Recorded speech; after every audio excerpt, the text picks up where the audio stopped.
High, welcome to all of you. आता या व्हिडिओमध्ये आपण आज जी ॲड आलेली आहे राज्यसेवा पूर्व परीक्षा 2024, तर त्याच्याबद्दल थोडीशी माहिती पाहणार आहे.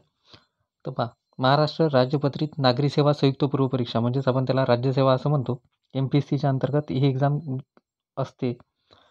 तर याच्यामध्ये एकूण 274 पदांसाठी सध्या ही ॲड आलेली आहे. तर आणि एकूण पदं लक्षात ठेवायची आहे तुम्हाला, 274 पदं आहेत. आणि त्याच्यानंतर दुसरी गोष्ट की याचा जो पेपर होणार आहे तो रविवार दिनांक 28 एप्रिल 2024 रोजी होणार आहे. एकूण 37 जिल्हा केंद्रावर हा पेपर असतो. तर आपल्याला दोन गोष्टी तर लक्षात ठेवायचं की एकूण जागा आहेत 274. त्याच्यानंतर जी पूर्व परीक्षा होणार आहे ती 28 एप्रिल 2024 रोजी होणार आहे. आता नेक्स्ट थोडीशी माहिती याच्यामधली पाहणार आहे आपण. याच्यामध्ये पहा, राज्यसेवेअंतर्गत एकूण जे पदे आहेत ते पदे आहेत 205. त्यानंतर महाराष्ट्र स्थापत्य अभियांत्रिकी सेवा याच्यामध्ये 26 आणि महाराष्ट्र वन सेवा याच्यामध्ये 43. थोडीशी माहिती अजून पाहिली, महत्त्वाची माहिती, तर त्याच्यामध्ये बा अर्ज सादर करण्याचा जो कालावधी आहे तो सुरू होणार आहे 5 जानेवारी 2024 पासून. आणि लास्ट डेट जी आहे फॉर्म भरण्याची ती 25 जानेवारी 2024 ही आहे. ते दोन डेट तुम्हाला लक्षातच ठेवायचं. 5 तारखेपासून फॉर्म सुरू होणार आहेत आणि लास्ट डेट जी आहे ते 25 जानेवारी 2024 ही आहे. तर याच्या आतमध्येच फॉर्म भरण्याचा आपण ट्राय करायचं. आता पहा, नेक्स्ट याच्यामध्ये जर आणखी महत्त्वाची गोष्ट आपण पाहिली तर जे पूर्व परीक्षा संपल्यानंतर जे मुख्य परीक्षा आहे तर मुख्य परीक्षेचा जो दिनांक आहे तो बा 14 ते 16 डिसेंबर जे राज्यसेवेमध्ये जेवढ्या काही पोस्ट येतील त्यांच्यासाठी आहे. त्यानंतर महाराष्ट्र स्थापत्य अभियांत्रिकी सेवा याच्यामध्ये 23 नोव्हेंबर आहे आणि महाराष्ट्र वन सेवा मुख्य परीक्षा याच्यामध्ये 28 ते 31 डिसेंबर आहे. त्याच्यानंतर नेक्स्ट महत्त्वाच्या इन्फॉर्मेशनमध्ये जर पाहिलं जे आपल्याला फॉर्म भरताना लक्षात घ्यायचं आहे ते म्हणजे एज. जर पात्रता पाहिली आपण तर पात्रतेमध्ये जे वय आहे ते वय लक्षात ठेवायचं. जे ओपन कॅटेगरीमध्ये जातात त्यांना 38 वर्ष मॅक्झिमम सांगत आहे मी इथं. आणि अनाथ आणि मागासवर्गीय यांच्यासाठी 43 आहे. तर या गोष्टी आपल्याला इथं लक्षात ठेवायच्या आहेत. बाकीचं प्रावीण्यप्राप्त खेळाडू, दिव्यांग उमेदवारांना 45 अशा प्रकारे ते दिलेले आहेत, माजी सैनिक वगैरे. पण इथं तुम्ही लक्षात ठेवा ओपनसाठी 38 वय आहे आणि मागासवर्गीय आणि अनाथ यांच्यासाठी 43 वर्ष आहे. म्हणजे जे या कॅटेगरीमध्ये बसतील मागासवर्गामध्ये त्यांच्यासाठी. त्यानंतर इथं एक पॉईंट दिलेला आहे, ही एक गोष्ट तुम्हाला लक्षात ठेवायची आहे. शासन निर्णय सामान्य प्रशासन विभाग क्रमांक याच्यामध्ये 3 मार्च 2023 नुसार कमाल वयोमर्यादेत 2 वर्षे इतकी शिथिलता देण्यात आलेली आहे.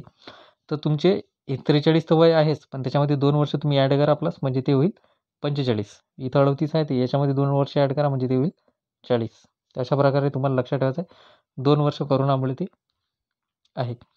त्यानंतर मग शैक्षणिक अर्हता प्रत्येक पोस्टसाठी ते राहतेच, पण मॅक्झिमम पोस्टसाठी ग्रॅज्युएशनच आहे. त्यानंतर नेक्स्ट आणखी महत्त्वाचं जर माहिती पाहिली आपण तर याच्यामध्ये लक्षात घ्या, पूर्व परीक्षा राज्यसेवा पूर्व परीक्षा जे होणार आहे ते संयुक्त पूर्व परीक्षा होणार आहे.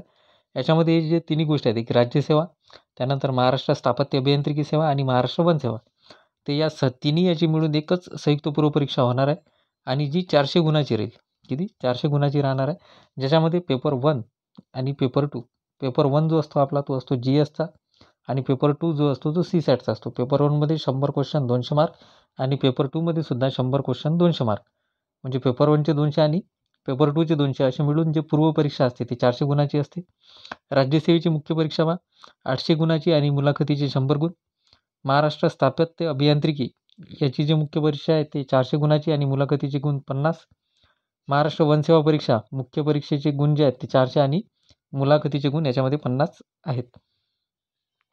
आता त्याच्यानंतर आणखी महत्त्वाची जर न्यूज पाहिली आपण याच्यामध्ये तर फीज किती आहे. तर फीज तुम्हाला इथं लक्षात ठेवायचं आहे की जे ओपन कॅन्डिडेट्स आहेत त्यांच्यासाठी 544 रुपये फी आहे आणि जे कास्टमध्ये मागासवर्गीय, अनाथ, दिव्यांग यांच्यासाठी 344 रुपये फीज आहे.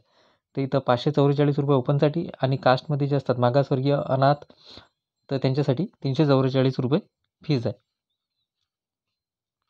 पुन्हा महत्त्वाच्या माहितीमध्येच आता आपण पाहणार आहे प्रवेश प्रमाणपत्राबद्दल. तर आपल्याला 7 दिवस अगोदर प्रवेश प्रमाणपत्र येऊन जाते. आता कोणकोणत्या पोस्टसाठी किती जागा आलेल्या आहेत ते आपण पाहणार आहे. तर पहिले राज्यसेवा मुख्य परीक्षा याच्यामध्ये एकूण 205 पदे आहेत. त्याच्यामध्ये गटविकास अधिकारीची 27 पदे आहेत. सहाय्यक संचालक महाराष्ट्र वित्त व लेखा सेवा गट एकूण 40 पदे आहेत. त्यानंतर आदिवासी विकास प्रकल्प एकात्मिक आदिवासी विकास प्रकल्प किंवा प्रकल्प अधिकारी एकूण 3 पदे आहेत. उद्योग उपसंचालक तांत्रिक गट एकूण 7 पदे आहेत. सहाय्यक कामगार आयुक्त गट 2 पदे आहेत. मंत्रालयीन विभागातील कक्ष अधिकारी गट ब एकूण 19 पदे आहेत. सहाय्यक गट विकास अधिकारी गट ब एकूण 21 पदे आहेत. सहाय्यक आयुक्त राज्य उत्पादन शुल्क गट ब एकूण 1 पद आहे. कौशल्य विकास रोजगार व उद्योजकता मार्गदर्शन अधिकारी गट ब एकूण 3 पदे आहेत. सरकारी कामगार अधिकारी गट ब एकूण 2 पदे आहेत. सहाय्यक प्रकल्प अधिकारी त्यालाच आपण सांख्यिकी अधिकारी असं म्हणतो गट ब एकूण 4 पदे आहेत. निरीक्षण अधिकारी पुरवठा 76 पदे आहेत. त्यानंतर आता महाराष्ट्र वन सेवा परीक्षा महसूल वन विभाग याच्यामध्ये एकूण 43 पदे आहे आणि त्याच्यामधले पाहू आपण की सहाय्यक वन संरक्षण गट एकूण 32 पदे आहेत आणि वन क्षेत्रपाल गट ब एकूण याच्यामध्ये 11 पदे आहेत. त्यानंतर महाराष्ट्र स्थापत्य अभियांत्रिकी सेवा परीक्षा मृदा व जलसंधारण विभाग याच्यामध्ये 26 पदे आहेत. त्याच्यामध्ये उपविभागीय जलसंधारण अधिकारी गट 6 पदे आहेत. जलसंधारण अधिकारी याच्यामध्ये गट ब एकूण 20 पदे आहेत. तर अशा प्रकारे आपण ही एक जाहिरात पाहिलेली आहे राज्यसेवेची जी आलेली आहे. तर एक वेळ आपण त्याच्यामध्ये जे महत्त्वाच्या गोष्टी आहेत त्याच्यावर एक वेळ ओव्हरलुक करून घेऊ. तर पहा जे एकूण जे ॲड आलेली आहे ते 274 पदांसाठी आलेली आहे आणि त्याचा जो पेपर होणार आहे तो पेपरची डेट तुम्हाला लक्षात ठेवायची. पूर्वपरीक्षा जी आहे ती कंबाईन सर्वांसाठी एकच राहणार आहे. संयुक्त पूर्वपरीक्षा रविवार दिनांक 28 एप्रिल 2024 रोजी राहणार आहे. तर आपण लवकरच आपल्या चॅनलवर याच्यामध्ये जे PYQ झालेले आहेत राज्यसेवेचे तर त्याचं पेपरचं ॲनालिसिस कसं करायचं किंवा त्याचं पेपरचं ॲनालिसिस आपण करून घेणार आहे. जर व्हिडिओ आवडत असेल तर लाईक सबस्क्राईब आणि शेअर जरूर करा. धन्यवाद.